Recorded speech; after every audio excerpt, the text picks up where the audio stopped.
नमस्कार, मैं हूं आशीष त्रिपाठी आपके साथ और आप देख रहे हैं मध्य प्रदेश की महा डिबेट। आज बात होगी कांग्रेस की बैठक की। कांग्रेस ने हार के मंथन के लिए जो बैठक बुलाई, लेकिन इस बैठक में अपनों ने अपनों पर ही सवाल उठा दिए। पार्टी के नेताओं को ही आस्तीन का सांप तक बता दिया। जो गद्दार लोग हैं उन्होंने गद्दारी की, कहीं ना कहीं आस्तीन के सांप हैं। जब कार्रवाई होगी आपके सामने आ जाएगा। कांग्रेस का टुकड़ा साफ हो जाएगा।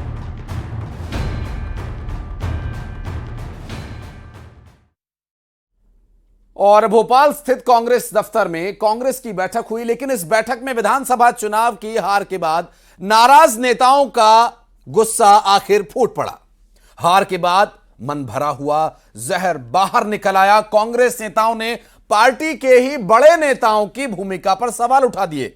नाराज नेताओं ने कहा कि कांग्रेस के लोगों ने ही पार्टी के साथ भितरघात किया, जिसकी वजह से हार हुई। अगर ऐसे नेताओं पर एक्शन नहीं लिया गया तो 24 के चुनाव में फिर हार होगी। पुलिस के वाहन में और एम्बुलेंसों में रख के शराब और पैसा बांटा गया। इसके साथ साथ तमाम प्रकार के ऐसे कारण थे जिनसे हम लोग चुनाव हार गए। कहीं ना कहीं आस्तीन के सांप हैं और कांग्रेस में क्या पाल रखे हैं। जो व्यक्ति यदि कांग्रेस में रह के कांग्रेस को नुकसान पहुंचा रहा है तो मैं नहीं समझता कि वो कांग्रेस का नहीं। ऐसा कुछ नहीं है कि बड़े नेताओं का उनको संरक्षण है। वो जो गद्दार लोग हैं उन्होंने गद्दारी की। अब अलग अलग विधानसभा में अलग अलग लोग हैं, अपने अपने नामों को दे रहे हैं। जब कार्रवाई होगी आपके सामने आ जाएगा कि आस्तीन के सांप कौन कौन लोग थे। और कांग्रेस में चल रही अंतर्कलह पर बीजेपी ने हमला बोला। बीजेपी ने कहा कि कांग्रेस में गुटबाजी जारी है, कांग्रेस की जंग खुद से ही चल रही है। दरअसल लोकसभा चुनाव पूरी दहलीज पर आ चुका है, लेकिन कांग्रेस में अभी भी कलह जारी है। आज अपने सारे प्रत्याशियों की बैठक बुलाई और हमेशा की तरह आज भी जमकर भड़ास निकली, जमकर अंतरकलह, जमकर गुटबाजी नजर आई। खुले रूप से पर्यवेक्षक जो दिल्ली से आते हैं उनके ऊपर आरोप लगाए गए। प्रत्याशियों ने कहा ये पर्यवेक्षक ही सारा खेल बिगाड़ते हैं, इनको बंद कर देना चाहिए। और खुले तरह से आरोप लगाए गए कि हमारे बीजेपी के संगठन की तारीफ की गई कि हमारी पार्टी में कोई अनुशासन नहीं है, वहां अनुशासन है। बीजेपी की कार्यशैली की तारीफ की गई और बड़ी जो बात की गई कि जो महिलाओं के वोट है पूरी तरह से भाजपा को मिले और बहनों ने कांग्रेस पे विश्वास नहीं किया। इस बात को लेकर भी इस बैठक में चर्चा हुई। खुले रूप से भीतरघात और अंतरकलह करने वालों पर कार्रवाई की बात की गई और कहा गया कि ये आस्तीन के सांप है और ये बड़े नेताओं के पाले हुए हैं। यदि इन पे कार्रवाई नहीं की गई तो लोकसभा चुनाव में भी यही परिणाम रहेंगे। खुलकर एक दूसरे पर आरोप लगाए गए, पर्यवेक्षकों पर आरोप लगाए गए, टिकट बेचने के आरोप लगाए गए, अंतरकलह गुटबाजी के आरोप लगाए गए, बड़े नेताओं के संरक्षण के आरोप लगाए गए और खुलकर कहा गया कि एक बड़ी सर्जरी की जरूरत है, कई लोगों को बाहर का रास्ता दिखा। और लोकसभा चुनाव दहलीज पर है, कांग्रेस में कलह अभी भी जारी है। नेतृत्व परिवर्तन हुआ तो लगा कि अंतरकलह पर विराम लग जाएगा, लेकिन हालात पहले ही की तरह चल रहे हैं। चलिए महाडिबेट के सवालों पर नजर डालते हैं कि क्या सवाल उठ रहे हैं आज, जिन पर हम चर्चा करेंगे। वो सवाल हम आपको बता दें कि मंथन में जंग आखिर कैसे जीतेंगे। 2024 का ये रण बहुत बड़ा और अहम सवाल है। इसी के साथ कुछ और सवाल भी हैं, उन सवालों पर नजर डालें जिसमें मंथन तो हो रहा है कांग्रेस पार्टी में, लेकिन मंथन के बाद कांग्रेस में अंतरकलह से कैसे फतह मिलेगी, ये एक बड़ा सवाल रहेगा। चूंकि इससे फतह मिलेगी तो शायद 2024 के चुनाव में कुछ उम्मीद बनेगी। नेताओं की नाराजगी की अगर बात करें तो यह भी एक सवाल है कि नेताओं की नाराजगी 24 में क्या फिर पड़ेगी भारी।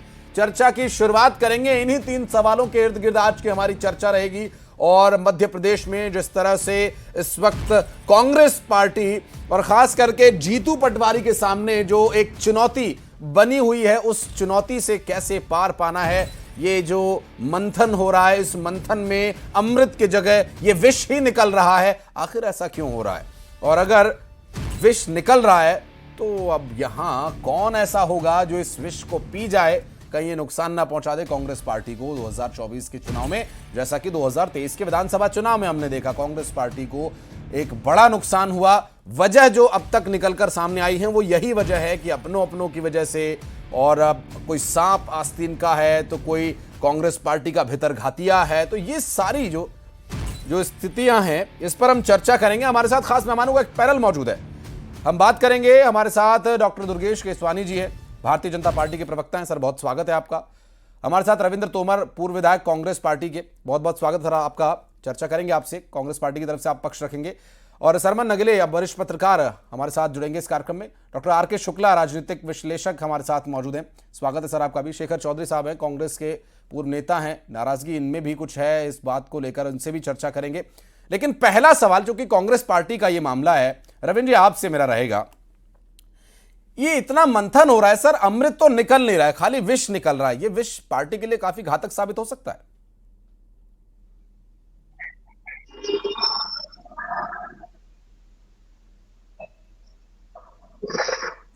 रविंद्र तोमर जी, आपको आवाज मिल पा रही है मेरी? कैसे जीतेंगे? लगता है अभी आवाज नहीं पहुंच पा रही है। अभी आवाज नहीं पहुंच पा रही है। हम सरमन नगेली जी के पास चलेंगे। सरमन जी हमारे साथ लगातार मौजूद हैं। सरमन जी, एक पार्टी मंथन करती है तो अमृत निकालती है, आदेश देती है, अपने कार्यकर्ताओं को निर्देश देती है। एक पार्टी मंथन कर रही है तो वहां तो विष निकल रहा है। तो 2024 में कैसा भविष्य देख रहे हैं?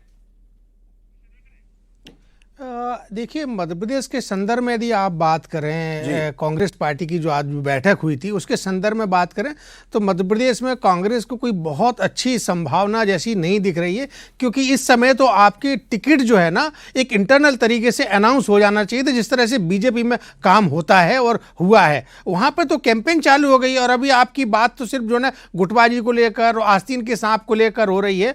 और इसी के साथ साथ मेरा यहाँ ये कहना है कि कांग्रेस पार्टी में जो एक परंपरागत रूप से जो विरासत सौंपने की परंपरा चली आ रही है, उससे कांग्रेस पार्टी को अपने आप को अलग करना होगा। मैं हाल का उदाहरण बता रहा हूं आपको कि अभी दिग्विजय सिंह जी के पुत्र को कांग्रेस कमेटी ने एक जो पूरी देश की जो एक स्क्रीनिंग कमेटी बनाई है, क्लस्टर नंबर 5 में उनको मेंबर बनाया है और कैप्टन राणा कोई उसके चेयरमैन है, जिसमें 11 राज्य आते हैं।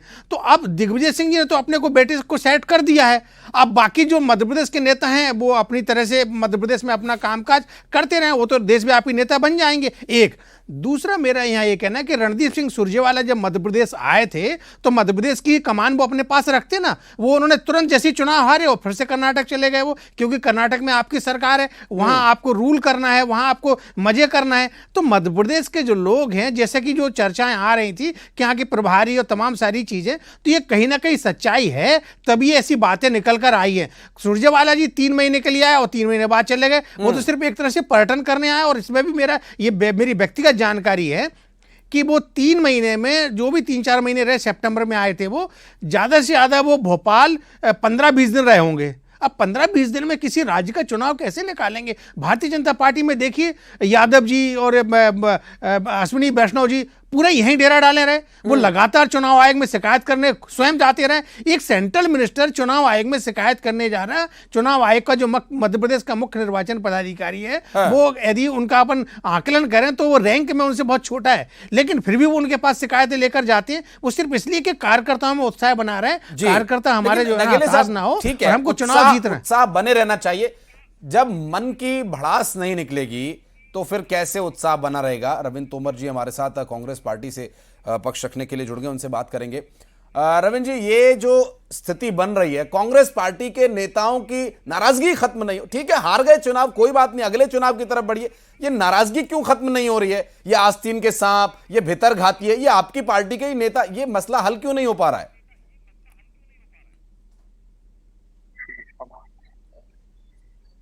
था जी, क्या है कि परिवार में तो सब तरह की चर्चाएं होती हैं, और वो हमारी पार्टी का आपसी जो है मंथन जो हो रहा था, उसमें कोई ऐसी नाराजगी वाला विषय नहीं है कि इससे कोई बड़ी भारी नाराजगी हो गई जिससे पार्टी में बड़ा अंतरकलह हो गया। पार्टी पूरे मत पे एकजुट है और हम पूरे लोकसभा चुनाव के लिए पूरे एक मत होकर के तैयार हैं। कोई ये विषय नहीं आया कि नहीं, अगर कोई बात किसी ने अपनी कह दी तो उससे कोई बड़ा भारी आपको रोक विस्फोट हो गया होगा, पार्टी टूट गई, पार्टी में विद्रोह हो गया। आस्तीन का सांप कोई प्यार से नहीं बोलता है सर, नाराजगी में ही बोलते हैं। और नाराजगी, ये भारी नाराजगी में आस्तीन के सांप जैसे शब्द का इस्तेमाल होता है सर। मंथन के बाद भितर घातिए, आस्तीन के सांप, ये पार्टी की छवि सर खराब कर रहे हैं। देखिए बात जीतू पटवारी के प्रयासों को रोक रहे हैं ये। नहीं, ये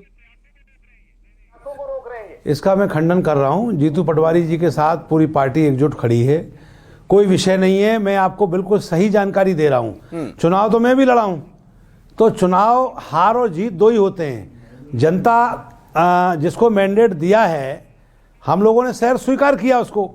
आगे हम लोग संघर्ष करेंगे। अल्टीमेटली राजनीति हम किसके लिए कर रहे हैं? जनता के लिए कर रहे हैं। हम अपने लिए राजनीति नहीं कर रहे। कांग्रेस पार्टी हमेशा गरीबों की लड़ाई लड़ती है, हर सर्वहारा वर्ग की लड़ाई लड़ती आई और लड़ती रहेगी। बात यह है कि हमको तो वास्तविकता में देश के हित में, समाज के हित में, जनहित में काम करना है। लोकसभा चुनाव में समय है सर, एक व्यक्ति के लिए इलेक्शन विधानसभा के खत्म हो गए हैं, अभी लोकसभा के चुनाव में समय, भाषण वाला समय भी आएगा सर, मौका मिलेगा जनता के बीच फिर जाने का। दुर्गेश जी मैं आपके पास आता हूं। रविंद्र जी अपने उसी इलेक्शन मोड में अभी भी हैं, जनता के लिए काम कर रहे हैं, पार्टी के लिए, कार्यकर्ताओं के लिए कब काम होगा दुर्गेश जी? जब कार्यकर्ता नाराज होंगे तो पार्टी स्टैंड कैसे होगी? ये तो मैं आ रहा हूं रविंद्र जी, आ रहा हूं आपके पास, एक रिएक्शन ले लेता हूं सर। मैं आ रहा हूं सर, आ रहा हूं। देखिए, ये निश्चित रूप से कांग्रेस का आंतरिक विषय है। मंथन करे, चिंतन करे, समीक्षा करे, ये सब निश्चित रूप से उनका आंतरिक विषय है। पर जो कांग्रेस के प्रवक्ता साथी बैठे हैं वो बोल रहे हैं कि हम चुनाव जनता के लिए लड़ते हैं, तो ये शायद कांग्रेस के मूल चरित्र से ये अवगत नहीं है कि कांग्रेस सत्ता लोलुपता वाली पार्टी है, जिसको सिर्फ सत्ता की चाह होती है, जनता की तो कभी इन्होंने चिंता की नहीं। अगर जनता की चिंता करते होते ये लोग तो आज ये इन्होंने कहाँ होते। ये जनता की नब्ज को टटोल नहीं पा रहे हैं। ये चाहे कितने ही मंथन कर लें, उसमें से विष निकलना ही है, क्योंकि ये धड़ों में बटे हुए हैं, गुटों में बटे हुए हैं, टुकड़ों में बटे हुए हैं और कबीलों में बटे हुए लोग हैं। ये कबीलों के सरदार इनके जो हैं वो कभी एक जैसे एक तरफ नहीं आएंगे। और इनके जो आज जो बैठक हुई है उसमें भाजपा से सीख लेने की भी बात कही गई है। तो ये तो हमेशा कमलनाथ जी भी कहते थे कि भाजपा का संगठन है, वो अनुशासन है उनके कार्यकर्ताओं का, ये लोहा उन्होंने भी माना। और अगर कांग्रेस उस समय भी ध्यान देती तो उनको पेड वर्करों को नहीं बिठाना पड़ता बूथ पे। कांग्रेस के जितने भी बूथ थे उस सब बूथों पे पेड वर्कर बिठाकर इन्होंने काम किया।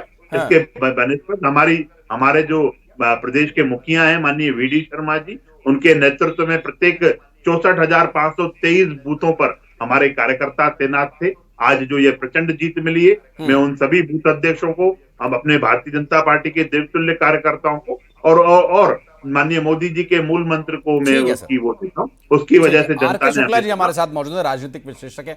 सर वैसे तो पार्टी क्या तय करेगी, क्या पार्टी फैसला लेगी, ये पार्टी का आंतरिक विषय हो सकता है, लेकिन जनता का, कार्यकर्ताओं का जुड़ाव तो पार्टी के साथ होता है। अगर इसी तरह से खींचतान, आंतरिक कलह किसी पार्टी में मची हुई हो तो कॉन्फिडेंस कैसे आएगा सर? चुनाव में जीत कैसे, छोड़िए चुनाव लड़ना भी मुश्किल हो जाएगा ऐसे तो।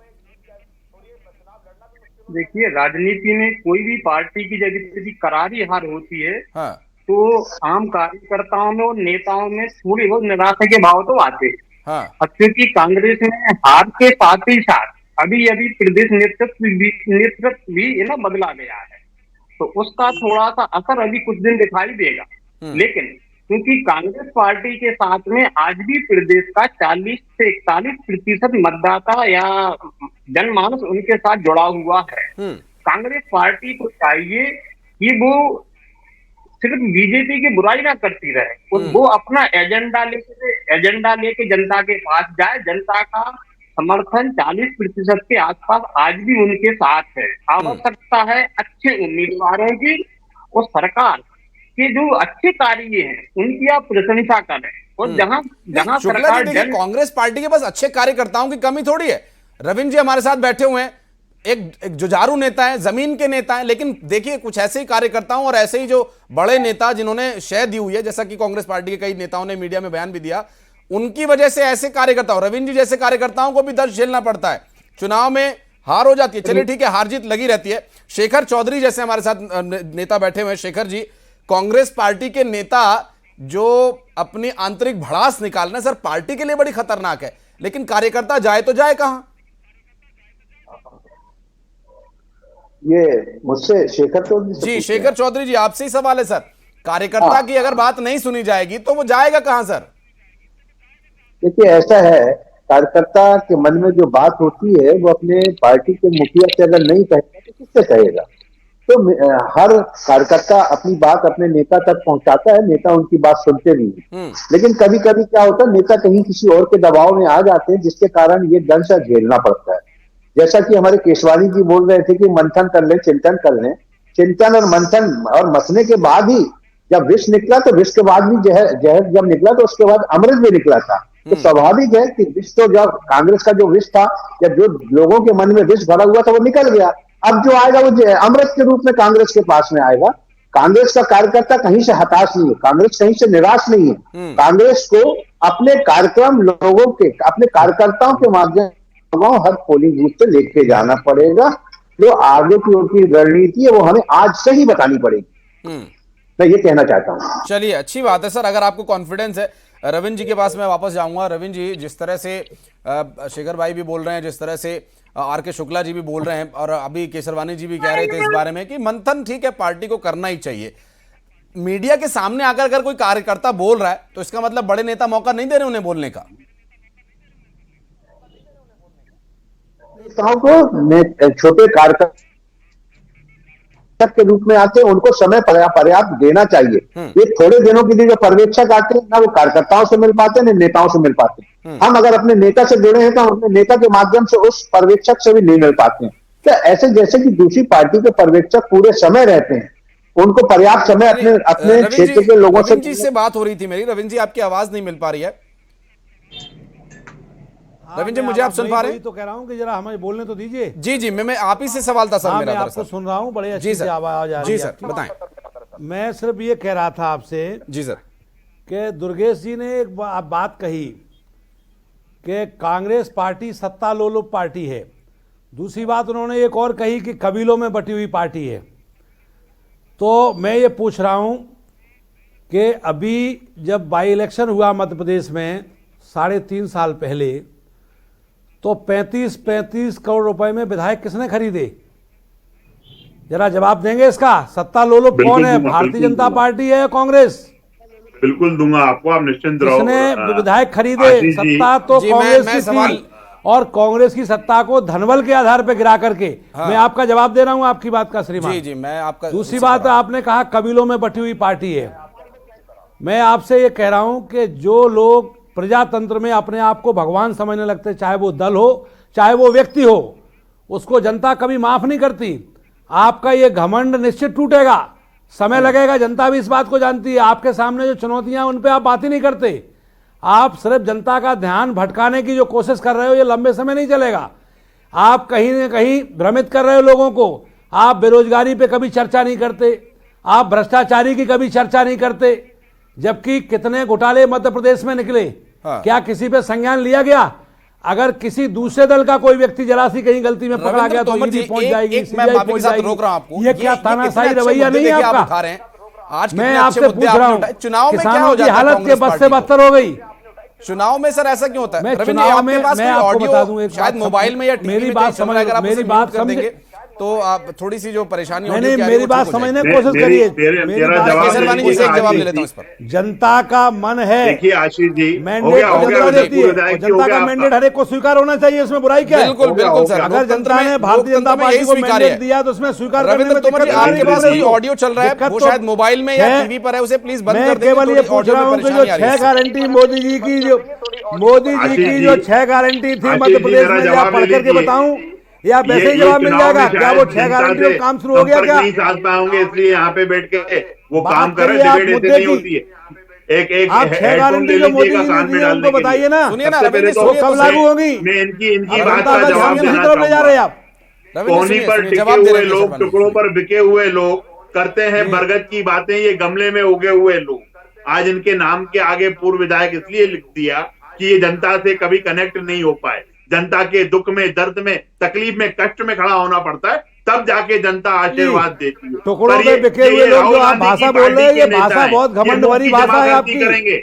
आप जिस प्रकार की भाषा का इस्तेमाल कर रहे हैं, इस पर सुधार करिए। इसमें हमने भी आपकी भाषा, इसमें आप सुधार करिए। पहले आप जो घमंड भरी भाषा बोल रहे हैं, अरे कोई घमंड नहीं है, कोई घमंड नहीं है। केसरवानी जी, एक सेकंड से बोल रहे हैं, आप पहले भाषा को मदद करिए, आप पहले सीखिए, एक सेकंड रोको, आप समझिए पहले चीज को। केसरवानी जी, ये बात इनसे सिर्फ एक बात, क्या बात कर रहे हो? सहयोग चाहिए आप दोनों का। ये राहुल गांधी की पार्टी के नेता होने का क्यों सिर्फ 1 सेकंड के लिए सहयोग चाहिए? अगर कोई विधायक ये जिस प्रकार से आपने देश को घमंड में रखा है, 1 सेकंड सहयोग से आपने देश को गड्ढे में ले जा रहे हैं। आप बेरोजगारी, भ्रष्टाचारी, महंगाई, इस पर कोई चर्चा नहीं आपकी। सुनिए सर, सुनिए सुनिए, एक एक करके बोलेंगे तो सही रहेगा, सुनेगी जनता, समझेगी भी जनता।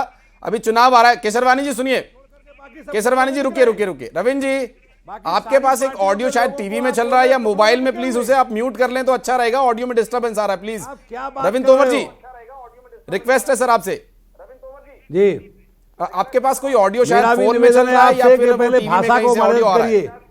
आप कह रहे टुकड़ों में बैठे हुए लोग। अरे रविंद्र जी सुनिए ना, मेरी भी तो सुन लीजिए। केसरवानी जी का जवाब दे रहे हैं सर, मेरी भी सुन लीजिए थोड़ी सी। एक रिक्वेस्ट है, आपके पास ऑडियो का कुछ प्रॉब्लम चल रहा है वहां पर, शायद फोन में या टीवी में कहीं से ऑडियो आ रहा है तो उससे दिक्कत हो रही है, आप उसे प्लीज म्यूट कर दीजिए। ये हटाइए ना, ये क्यों रख दिया यार? ठीक है केसरवानी जी, आप अपनी बात पूरी कीजिए।